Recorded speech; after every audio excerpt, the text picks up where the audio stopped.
Agnes Flaherty attended the Society of Air Force Nurses National Convention in 2005. She took a few minutes away from the events and festivities to share some of her experiences as a World War II flight nurse from those exciting days 65 years ago.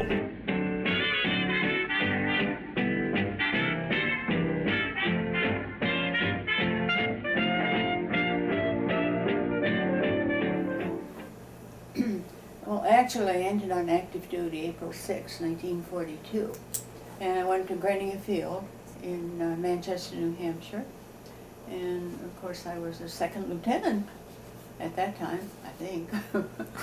And anyway, during my time at Grenier Field, air evacuation program was started at Bowman Field. So I applied to go, and was not accepted. The commanding officer didn't want to release me. So then there was a call for volunteers to go to the Richmond Army Air Base in Richmond, Virginia. So I volunteered to go there. And that was a station hospital, actually. The Richmond Army Air Base was, just as Grenier Field was. And as soon as I got to Richmond, I applied for flight school again. And I can't recall how many months I was at Richmond. But in any event, I did apply and was accepted. So I did go to Bowman Field to the air evacuation school and served my time there. Then I volunteered when I graduated from that program to go to the Pacific Theater. And so I was assigned to Central Pacific area. Admiral Nimitz was the commander at that time. But in any event, was assigned to Hickam Field on Oahu. And we went to Hickam, and from there we followed each of the invasions along. The first was Tarawa, some call it Tarawa. It was Tarawa. We actually were the first in to receive the wounded from Tarawa. And the Japanese were still on the island when we used to fly in. So one of the funniest incidents was the old planes really didn't have latrines for women. And my roommate, anyway, as soon as she got to Tarawa, she said, "I gotta go." So they took her to this open latrine with one of the GIs to guard her. So, but that was the kind of thing that was happening at that time, because the islands weren't ready to have women military come in. So in any event, as soon as the Tarawa invasion, as soon as the airfield was safe for landing, we would go in and pick up the wounded there. I think we went to Funafuti first, because that was a stop in the airfield before Tarawa. But then, as the Tarawa invasion went on, we did go in and pick up the wounded there, got them back to Hickam, to Oahu, at the General Hospital. They were taken there, and sometimes we went from Oahu to San Rafael, Hamilton Air Base, taking the wounded all the way back. And then from Hamilton, the wounded were taken to the air base nearer their home. But we didn't do that. We stopped. We stopped at Hamilton, then returned to Hickam Field and to follow each of those invasions. We went from Hickam to Tarawa, and then Saipan, and then Guam, and then Okinawa, and until VJ Day. So we went to Philippines. We went to all those islands to pick up the wounded and transported them all the way back. So, and there was one nurse and one technician on each plane, and as I recall, we had 28 litters on the plane. They were the old C-54s, which is a big 4-engine plane, not a jet plane during World War II. We didn't have the jets. So our flights were 10 to 12 hours in the air with our wounded. And most of the wounded that we transported were Marines, because it was the Marines who did most of the fighting in the Pacific Theater. So, but in any event, we did transport them all the way back to the United States, to San Rafael, Hamilton Field. And then the Air Force group within the United States transported them to the place nearest their home. So I think we took pretty good care of our wounded, actually. It was never, it was nothing automatic. It was always personal. It was always trying to relate, the wounded to where their family was and to get them back nearest their home that we could. So that was, but we did go over for the terror invasion, and that was, I think, the first big invasion in the Central Pacific area. And then we followed each invasion along. And as soon as an airfield was secure enough for the C-54s to go in, we would go in and pick up the wounded and bring them all the way back to the United States. After your Hickam assignment? Well, actually, the Hickam was the home base. Then we followed each invasion along and landed as soon as the airfield was secure. Is that when you joined the reserves, after Yes, VJ Day? After VJ Day. Okay. Yeah, in September of '45. And, joined the reserve. and what did you do in your reserve career? I really was, I was at home in Maine and belonged to the reserve unit there, the hospital reserve unit. Then I got recalled during the Korean War and went to, I guess I went back to Bowman Field. Where'd I go? In any event, I was in, during the Korean War, I was in during 8 months, and my mother became ill. So I asked for a discharge, hardship discharge, to go home to take care of her, which I did. And then, however, I was in the reserve like 36 years, including my active duty. And I retired from the reserve. Did you go anywhere else during your reserve time? Well, we went to, I have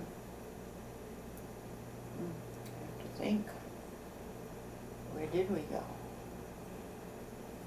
We had 2 weeks active duty every year, and went to Fort Drum. It was Camp Drum then, in upstate New York is where we usually went. And we worked in the hospital there all the time. And you gained rank over the years, and I did. so what kind of positions did you hold in the reserves? I was primarily a chief nurse after the war. That's For where I your got reserve promoted. unit? Yes, for the reserve unit. And you stayed with that same unit Well, until you retired? yes, yeah. It was stationed in Auburn, Maine, but it was a general hospital unit.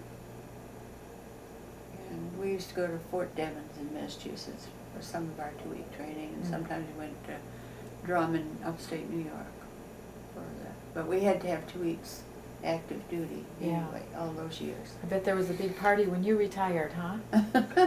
Was there? Got an awful cute dog. Yeah. That was your retirement gift? Yeah, right. It was. What year was that when you retired? Oh, gosh. I don't know, can't remember.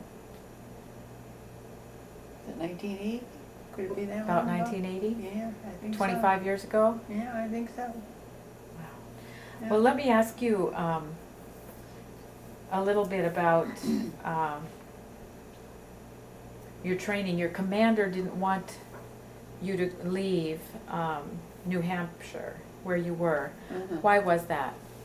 Well, I think he felt he needed the staff, primarily. So he wanted to keep you there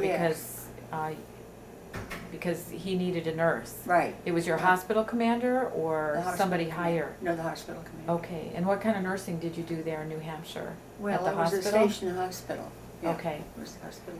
We Okay. called it general duty nursing. And all of the hospitals were called station hospitals? Yeah, if they except were, the big general hospital, like Letterman in San Francisco or Walter Reed in Washington. But most they of the were called hospitals. general hospitals? Yeah, The big ones? the big ones. And the station hospitals were the smaller hospitals within a base, like Grenier Okay. Field. So that in was the way the Manchester, Army called their hospitals Right. station hospitals. Right, If they were part of a base yes. or a post, They were they were- called posts at yeah. that time? Mm-hmm. Okay, Mhm. but they were called station hospitals. Right. Okay, and Richmond, Uh-huh. you're not sure how much time you spent there, but there was a hospital there. Oh, yes. It was Richmond Army Air Base. Okay, It was a station hospital. and who were the Yes, it patients was there? Grenier. Who were the patients? They were the troops that were, Were they getting ready to Station. go? some may have been, but many were the troops that were stationed right there. Or at they were Richmond stationed Army right Air there? They weren't ones And- coming, returning from the war then? Base. Not, it was too early. I think. Okay, okay. And then you went on to your training, Mhm. your air vac training. Yeah, right. What was that like? Well, we did an awful lot of marching and camping out. I'll tell you that much. How long was it? I think, I can't remember, I think it was 6 weeks intensive training. Okay.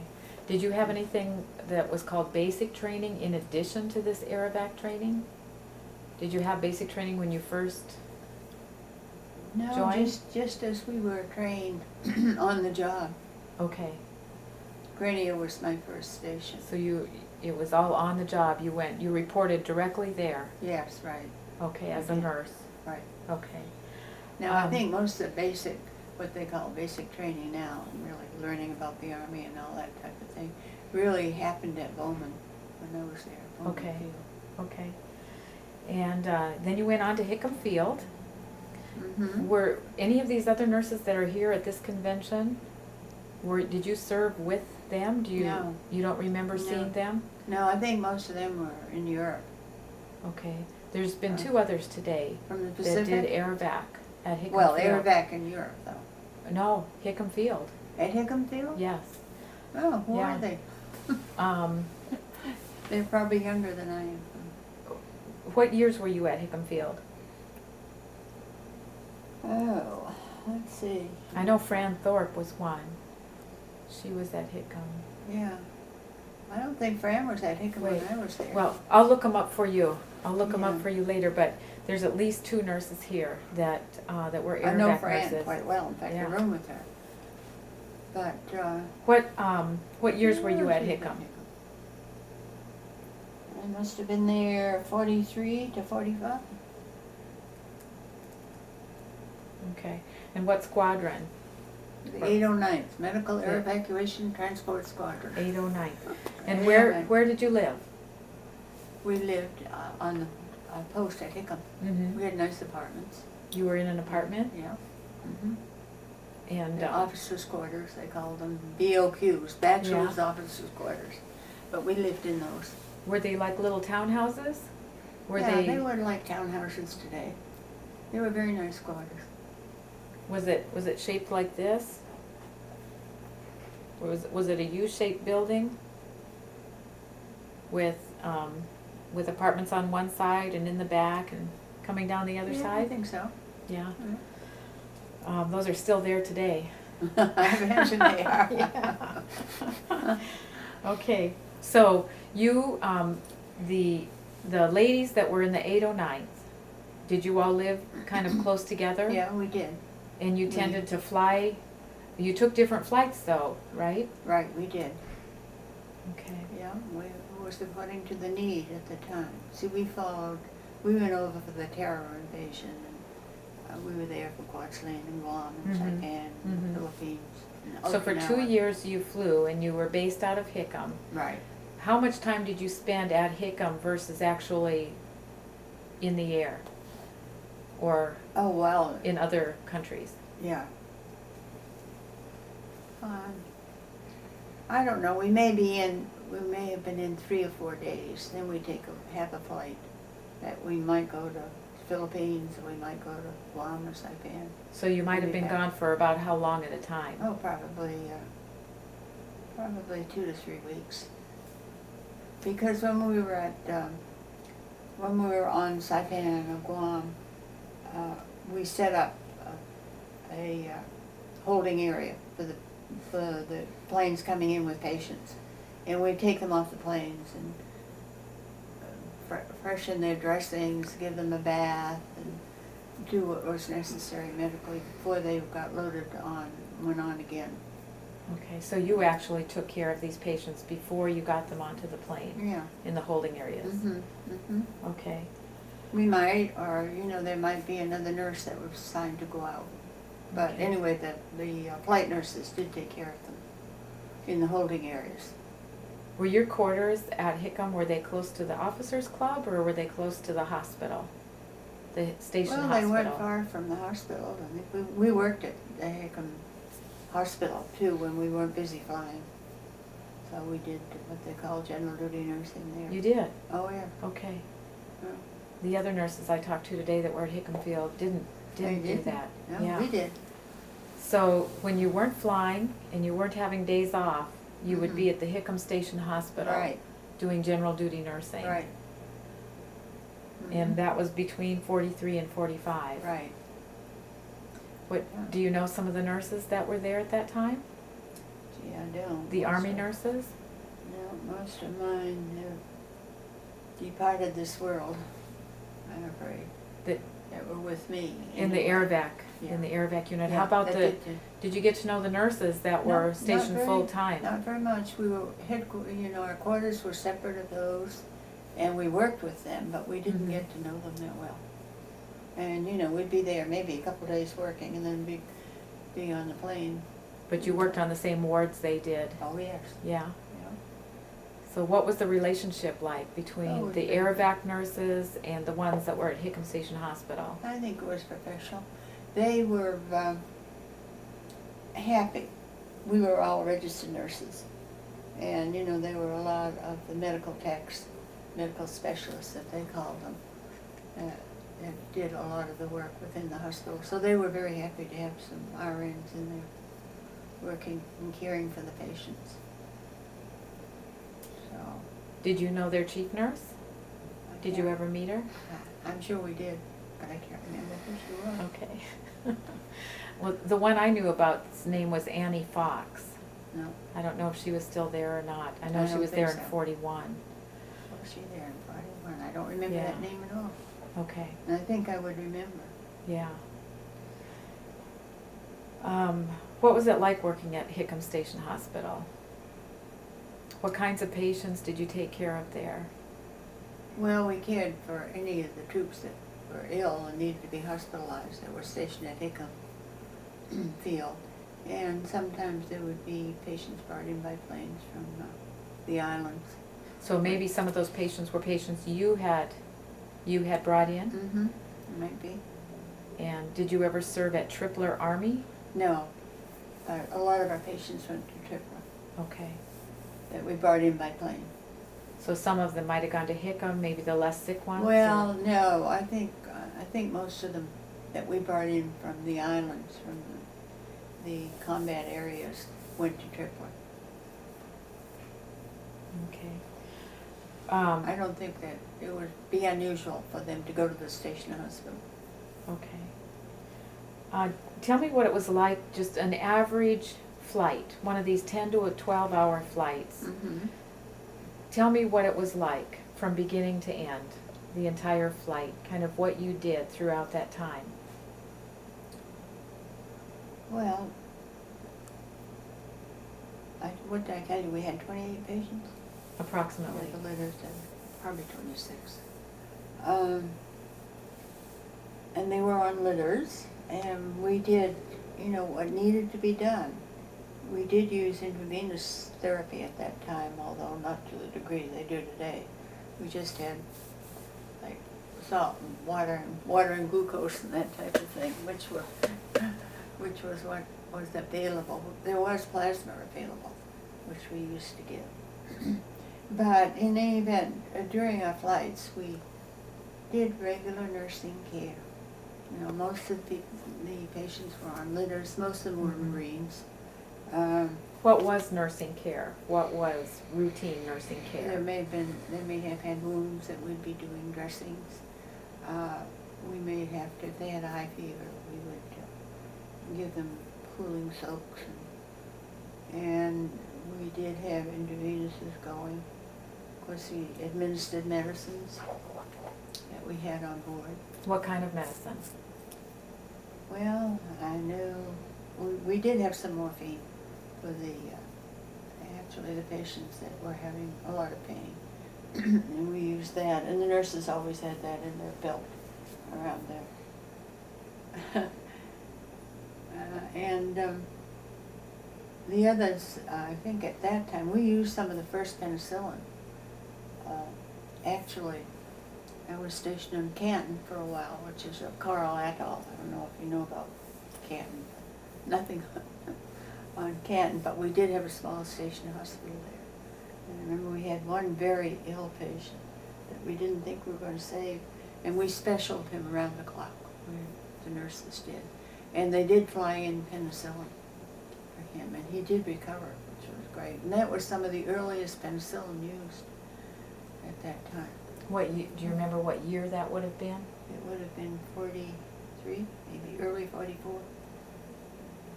And did you make the decision yourself to use the penicillin, or was there a physician there? Oh, there was a physician available, and of course we had to get that penicillin flown in, and a physician would order.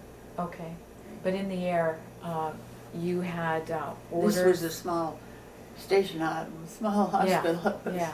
But in the air, you made your own decisions as to when to give medication? Oh, yes, yes. Were you able to feed the patients? Oh, yes. What did you make the meals? K rations. What would they eat? What would the patients eat? They'd eat anything we had, but the K rations were, they were almost like candy bars. And I really have to think back. But in any event, we did have these K rations, and they were packets. And we used to get them and feed them to the patients. Okay. Now, in 1945, you made a decision to join the reserves. Mm-hmm. And why did you make that decision? Well, I guess I wanted to be part of the Reserve Corps. And I think I was thinking of retirement too. Yeah. Actually. But I did want to maintain a relationship with the military, with the Army. And I was at Teachers College, Columbia at that time. And I remember going down around Wall Street was where you signed up for reserve. And I remember going down with one of my classmates at Teachers College. We went down and signed up. So we did it very quickly. In fact, that was when they first started reserve. There hadn't been one before. So we were some of the early reservists, so to speak. But you could have stayed on active duty? Could have. But I think I could have, probably. Although they had to discharge a lot of people because the military couldn't afford to, I think, keep them on. I guess I didn't think at the time of staying on active duty. I went to school under the GI Bill at Columbia University, so. Okay. So most of the nurses were making decisions to go back to civilian You're right. life. Civilian nursing. Okay. Going back home. Okay. Yeah. Tell me one of the most exciting things that you were part of while you were serving. What you would consider exciting or adventurous or unique. Well, the whole experience was unique. When you came from a town like Portland, Maine, and worked in a small general hospital, then I reported at Grenier Field for the station hospital there. It was just very different than a civilian hospital. It was regimented, and things were, you had to go by the book, so to speak, in managing the ward, and the nurses did manage the wards. So I think that was It was very different. Than Did you civilian like nursing. it, or was it difficult to get used to? No, I didn't find it difficult, but I was probably pretty flexible anyway. So I didn't find it difficult. I found it interesting. I remember how interested I was. We used to have to, in those days, we'd have to prepare the meals on the unit, and it was so much fun. We'd get the patients up, and they'd help us prepare the meals. You know? Right So on the that was unit. quite different from what I had been accustomed to as far as patients were concerned. Okay.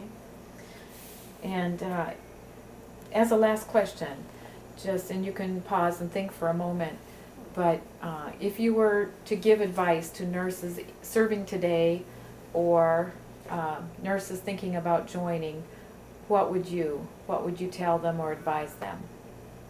I would encourage them to be part of the Army Nurse Corps, and I learned a great deal, and I told any of my nurse friends and the younger nurses after I came back that it really was a wonderful opportunity to learn how to manage the health care of the people, of the GIs or the soldiers, the Marines, or whomever you're taking care of. And you know, it was much more of it's changed in civilian hospitals today too. You're more likely to have a partnership, a relationship with the patients. That wasn't true prior to World War II or during World War II. It was pretty much, you know, the nurses would say it would be done and it would be done, and the patient wasn't really a partner. They just obeyed the orders that the physician wrote or that the nurses had to carry out. And I think that during the military, the partnership really developed very well. And, you know, we'd get patients, as I said, patients would get up and help get breakfast and help serve it to the other patients. And that would never have happened in civilian hospitals prior to World War II. Yeah. It may be happening now. Have you ever run into any of the patients that you took care of in World War II? No. No? I did hear, I think, a few years after the war. In fact, I did hear one. When I was at Teachers College, Columbia, there was a young man that lived right near Columbia that he contacted me. We had a few meetings together, which was very nice. But otherwise, no, I think. Okay. And after you retired, what was your, did you teach at the college? Well, I was a student Okay. at Teachers College, Columbia. I got a Bachelor of Science in Public Health Nursing from Teachers College, Columbia. And then I returned to Maine mm-hmm. and became an assistant director of nursing, and then eventually became VP for nursing at Maine Medical Center. At Maine Medical Center. Mm-hmm. Okay. Yeah. And you did that along with your reserve duty. Right. Okay. Thank you.